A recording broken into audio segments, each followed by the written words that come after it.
Здравствуйте, мои дорогие любимые! С вами снова канал Alive.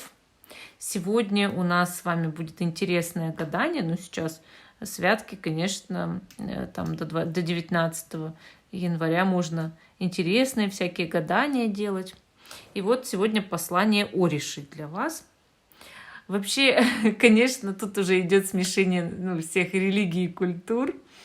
Но мое мнение, что колода довольно такая примечательная. И мы с вами сделаем послание высших сил, послание Ориши на Таро Ориши.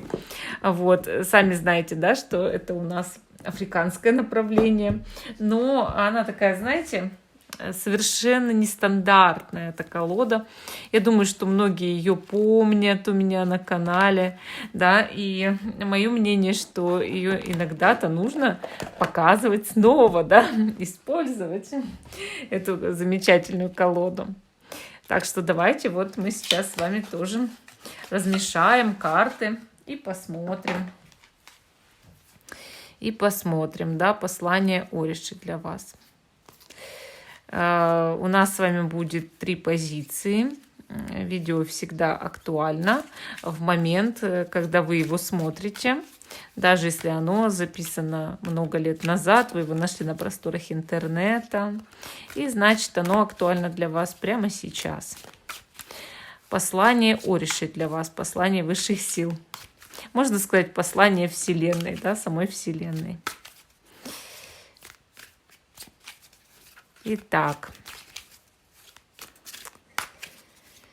Итак, первая карта будет показывать ваше текущее жизненное положение, состояние, настроение, может быть. То есть что-то о вас, да? Что-то о вас по этой карте вы ориентируетесь, правильно ли выбрали позицию. Итак, вот наши 3 карты. Это ваше текущее положение. Так, смотрите, я взяла старинные наперстки сегодня. Старинные наперстки, им около 100 лет, может быть больше. Вот такая первая позиция. Вторая позиция. И третья позиция. Вот такие у нас разные наперстки. Первая, вторая, третья. Те, кто еще не выбрал, ставьте на паузу, выбирайте. Потом переходите уже на свой тайм-код. А мы начинаем с самой первой позиции. Остальные я пока убираю в сторону.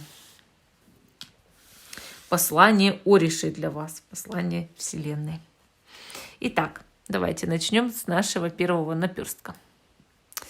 И первая карта у нас тут это двойка воды. Вот это ваше текущее состояние, да?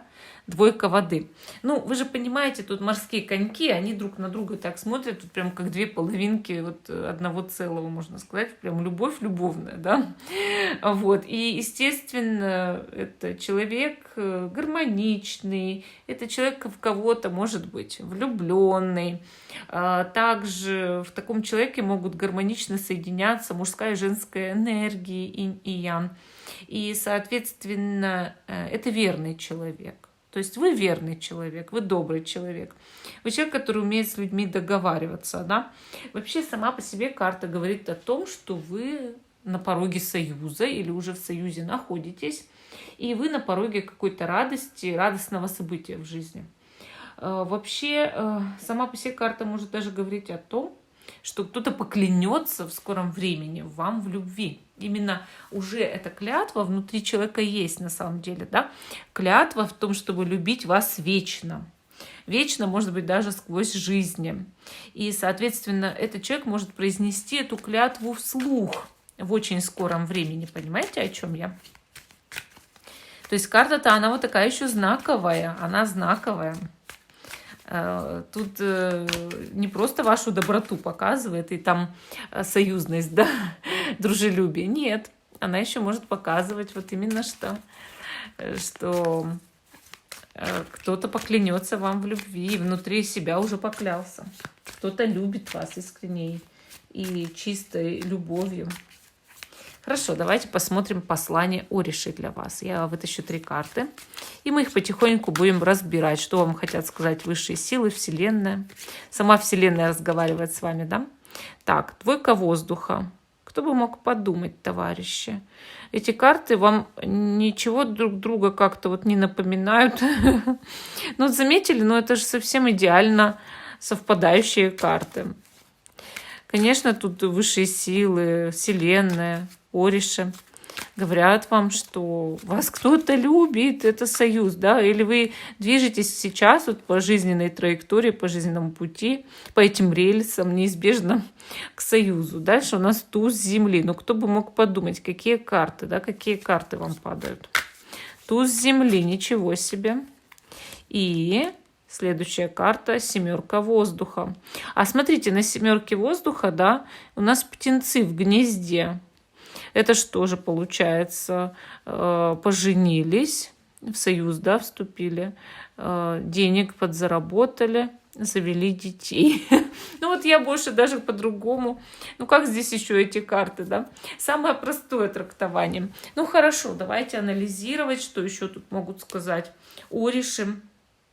Что могут сказать высшие силы, да, с помощью вот таких вот замечательных, интересных карт.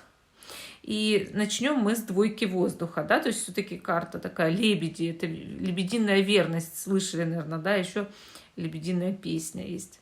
Смотрите, конечно же, карта говорит о союзе в будущем, и что вы, если еще не встретили свою вторую половинку, то обязательно очень скоро встретите, да, прям очень-очень скоро. Как будто вот кто-то уже клянется вам в любви, и, конечно, это говорит вот карта о том, что высшие силы говорят, не пропусти, этот человек тебя уже, можно сказать, любит, он связан с тобой именно энергетически. И, соответственно, это путь сердца, это путь любви. Значит, у тебя будет долговременный союз на всю свою жизнь. И лебеди, да, они действительно, если у лебедя лебедушка умерла, он никогда не возьмет другую лебедушку себе, да, в пару. Никогда. То же самое, если у лебедушки лебедь умер, все, как бы, все. Но вот они такие, они вот настолько верные птицы, я много раз сама это видела. К сожалению, лебедь остается в одиночестве до конца, если его вторая половина почила. И вы знаете, ну, я считаю, что с одной стороны это прекрасно, и есть такие люди однолюбы, да, а с другой стороны как-то страшно, да, ну, страшно. Я там не говорю, что я такая вся предательница. Я сама даже подумать не хочу, чтобы там с моим мужем что-то было. Но история лебедей, я сама лично ее видела. Я жила раньше в доме, у дома было озеро. А в озере поселились 2 лебедя. И потом у них даже родились птенцы. И однажды так случилось, что один из лебедей то ли его убили, то ли что. И все. Вот все так. И второй лебедь один, ну вот с птенцами сначала, потом один плавал. И все так, и все. До конца. Вот. Поэтому здесь у вас какая-то такая история, что кто-то влюбится как будто бы в вас или уже любит до конца. До самого конца. И ну, назад, мол, дороги нету этого человека, понимаете. Вы можете даже, не знаю, в ответ будете испытывать или нет, но вообще эта карта говорит именно взаимная любовь. То есть показывает союз именно взаимный, на самом деле. То есть это какая-то святая любовь. Она на самом деле, как на небесах родилась такая любовь. Страшная такая любовь, конечно. Знаете, я считаю, что когда люди вот так сильно друг друга любят, это вообще это достойно большого, конечно, восхищения, достойно, знаете, вот как бы, что, ну, ничего себе, как бы, как, ну, люди так могут, ну, друг друга любить, да. Что это как себя, больше, чем себя, да. Дальше, значит, туз земли — это бык. Бык обладает огромной силой, и, естественно, высшие силы Вселенной, они говорят, что скоро у вас будет огромная сила, сила быка. Здесь вы можете даже выбирать тотемы, да, то ли тотем морского конька, то ли лебедя, то ли быка. Бык, на самом деле, иногда даже тельца или, ну, вот кого-то с годом быка символизирует, что появляется человек земного знака зодиака, или знак Тельца самого, да, или год быка. Вообще, это очень упорная такая карта. Она говорит, если вы продемонстрируете стремление, силу, упорство, то вы станете лидером, и вы будете богатым человеком. Либо вы познакомитесь или будете в союзе с лидером, да, ну, то есть, если вы особенно женщина. Вот. И дальше у нас 7 воздуха, вот тоже такая карта примечательная в том плане, что там птенцы в гнезде, да. То есть такое чувство, что вот как будто бы будет как бы гнездо у вас в жизни, это гнездо. И может вы купите квартиру, дом в скором времени, а может быть просто, что вот у вас будет о ком заботиться, позаботиться, да, там дети или внуки, или как бы семья большая, что вы еще как бы очень нужны этому миру, вселенной, потому что, ну, вам нужно будет озаботиться о ком-то. То есть, да, мы все тоже нуждаемся в заботе, но и мы всегда о ком-то заботимся, понимаете? И вот здесь это вот видно, что мир еще нуждается в том, чтобы вы о ком-то заботились. Иногда мы уже не нужны этому миру, но помните, что взаимосвязаны мы все единой паутиной, единой энергетической сетью. И если мы ни для кого не нужны, ни для кого, и ни для чего, то мы уходим в этом обличии, в котором мы приходили. Вот у вас есть знак здесь, что вы должны о ком-то позаботиться, значит, вы нужны, и вы будете жить довольно, ну, еще длительное время, да, долго, потому что вам нужно вот о ком-то заботиться. Есть люди, вот, которые уже все отработали, допустим, это тоже видно по картам. Но здесь у человека еще длинная задача, да, длинная задача. Ну, вот такая позиция номер 1. Интересное послание, такое прям мистическое, я бы сказала, по первой позиции. Позиция номер 2. Послание Ориши для вас. Тут у нас, значит, до 19 января можно такие гадания мы делаем, такие гадания. И будем делать, да? Хорошо. Первая карта. В каком аркане вы находитесь по Таро Ориши?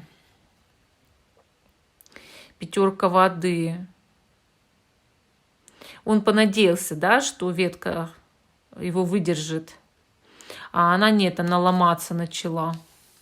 Вы знаете, вы как рискнули в чем-то, как, ну, чем-то рискнули или в чем-то как, но просчитались вы, где-то просчитались чуть-чуть. И, соответственно, раз просчитались, то находитесь, ну, в таком шатком положении, да, в жизни, шаткое положение у вас. Но на самом деле, конечно, ну, вы упадете в реку, ну и что? Я думаю, что вы же можете выплыть, да? И есть, наоборот, другой вариант. То есть по этой карте другой вариант, что вы уже свалились в эту реку, да, там не знаю, какие-то животные живут там, да.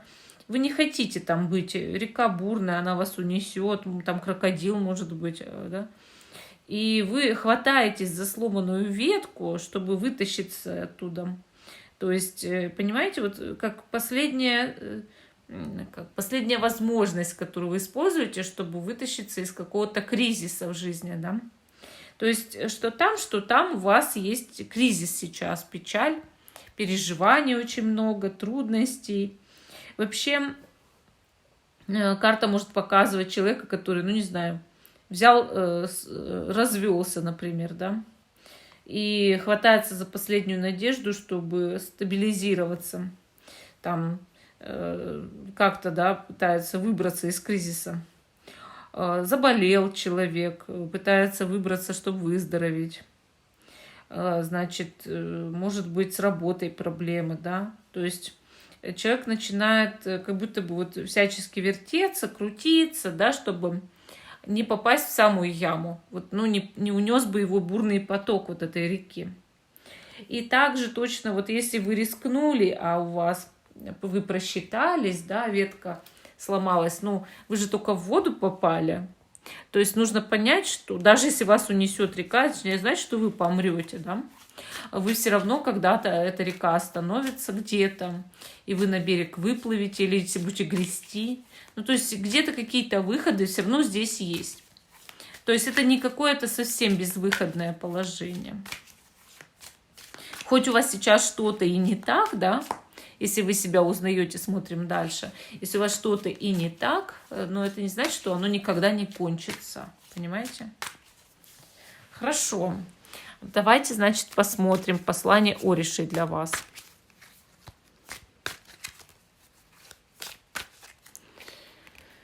Три карты я достану. Туз воды, дельфин. Ангел-хранитель.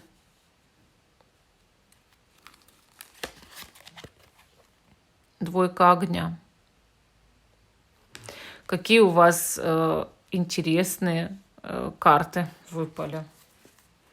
Ну, я бы сказала, вот прям очень-очень интересные карты у вас выпали. Кто такой дельфин? Это очень такое игривое животное, млекопитающее, да? И, по-моему, млекопитающее, дельфин. И он такой, знаете, он такой вечно веселый, да, какой-то вечно веселый, смешливый, игривый, добрый дельфин. Дельфины бывают чаще всего добрые. И вот знаете, вот он символизирует всегда духовность. Почему? Потому что были даже случаи, когда находили очень древние монастырские католические тексты, и все они были снабжены знаком дельфина.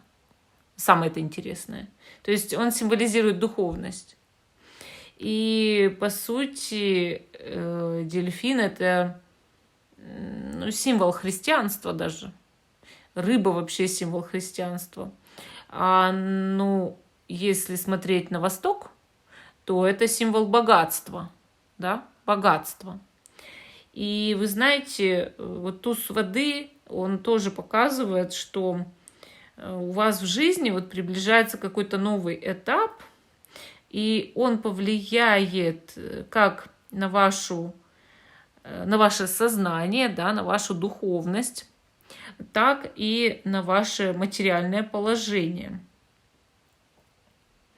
Дальше, значит, это период в жизни вот удовольствия, игры, веселости, беззаботности какой-то в скором времени, любви.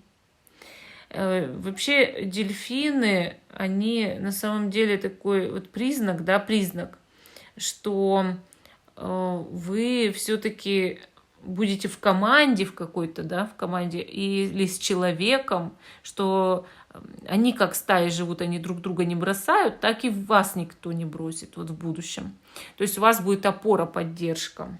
И вы знаете, дельфины, они же общаются ультразвуком, таким говорят, да, вот какими-то сигналами прям, что от них прям идет, настоящий беззвучный даже иногда сигнал. И это тоже, вы знаете, как интуиция ваша будет на высоте, и вы сможете вот, допустим, там с любимым человеком или еще как-то, да, общаться вот прям как сигналами какими-то, вот как будто бы или чувствовать будете любимого человека. Но вообще то, что высшие силы послали вам дельфина, это действительно чудесный знак. Туз воды, да, чудесный знак.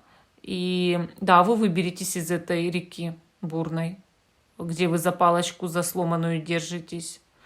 Вас вытащит дельфин, вот он приплывет к вам, да, пресноводный дельфин, и подхватит вас, и вы будете на нем верхом кататься. Вот понимаете, что такое чудесное произойдет? Вы выберетесь. Да, у вас проблемы, но эти проблемы скоро явно закончатся, да. И наступит период радости в жизни, белая полоса. Ангел-хранитель это подтверждает. У вас есть ангел-хранитель, говорят вам высшие силы. Он выполняет все свои действия. Он заставляет вас чувствовать, что вы под защитой. И на самом деле он всеми силами защищает вас сейчас. У вас есть сила духовная, да? Ангел-хранитель — это ваш наставник, это ваша сила. И, конечно, ориши здесь подсказывают, что не может так быть, чтобы вы остались без этой опеки, без этой защиты. Да, он дает вам проходить некоторые испытания, но в большинстве своем чаще всего вы защищены очень сильно этим ангелом. И за вами всегда наблюдает, защищает, а особенно сейчас он активизировался очень сильно, ангел-хранитель. И он вас ни за что теперь вот в беду не даст, понимаете? Даже если у вас есть какие-то проблемы, они действительно решатся.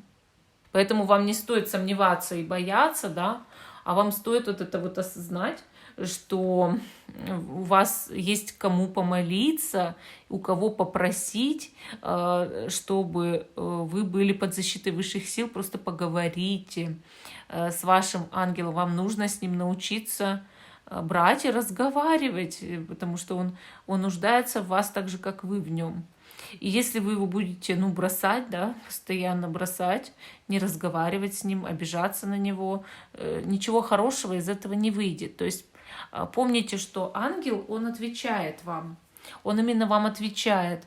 И просто молчать с ним, наверное, не получится, да. То есть с ним нужно именно, пожалуйста, разговаривать. И с ним нужно выходить на этот диалог, потому что вы нужны друг другу, понимаете?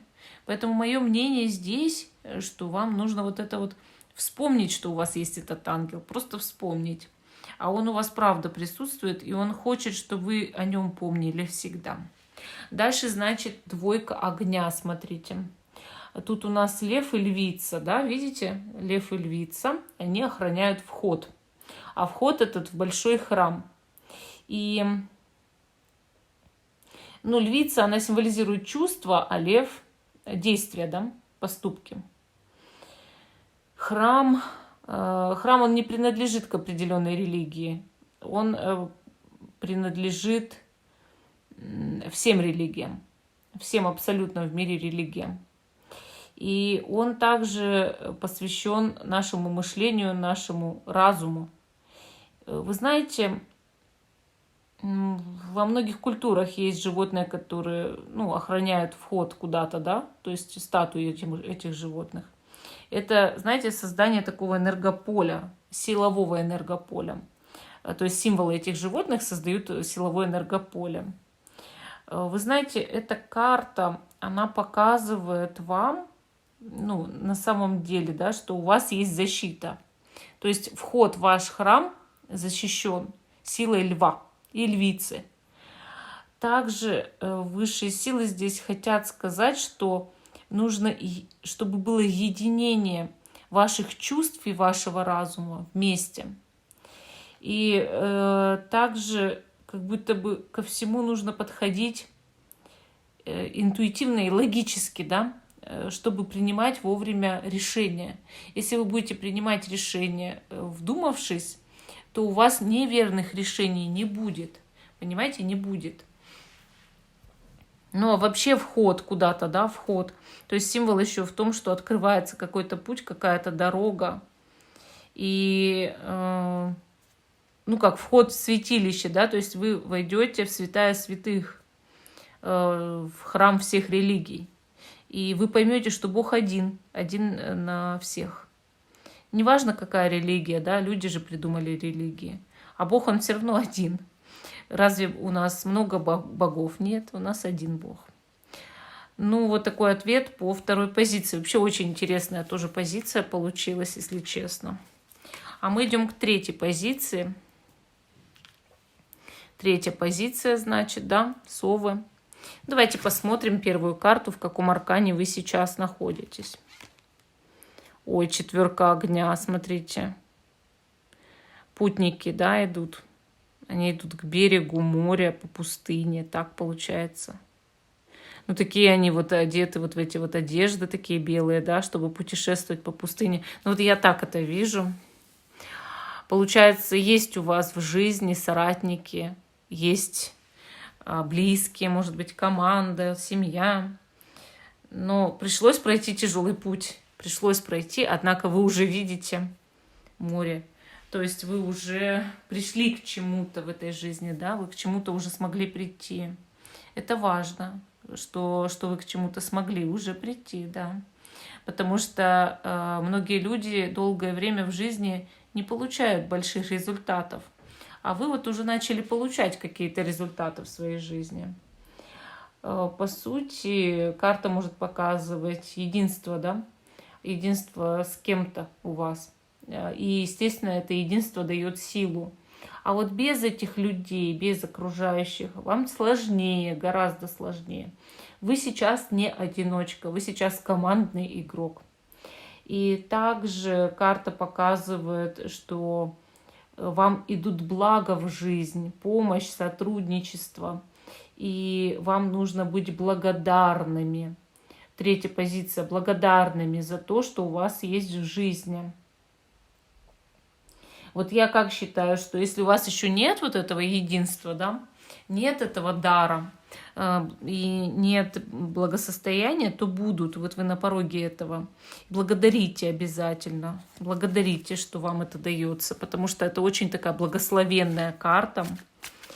И она показывает, да, что сейчас вы живете с этим благословением. То есть уже сейчас есть вот это состояние некой внутренней гармонии. Оно начинается или оно продолжается. Давайте посмотрим послание Ориши для вас, послание Вселенной. 3 карты достанем, да? 3 карты. Первая карта у нас двойка Земли. Дальше вторая карта у нас это тройка Земли. Как интересно, из разных мест доставала. И следующая карта у нас с вами это пленник. Пленник. Видите, у вас тут интересное тоже послание высших сил. Давайте начнем с нашей двойки. По сути, карта показывает такое странное животное.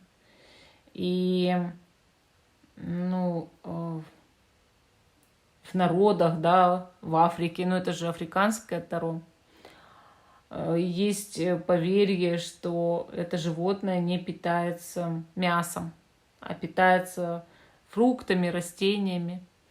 И, соответственно, вот карта, она показывает, чудо какое-то, да, чудесное животное, которое вам, незнакомо, да, чудо.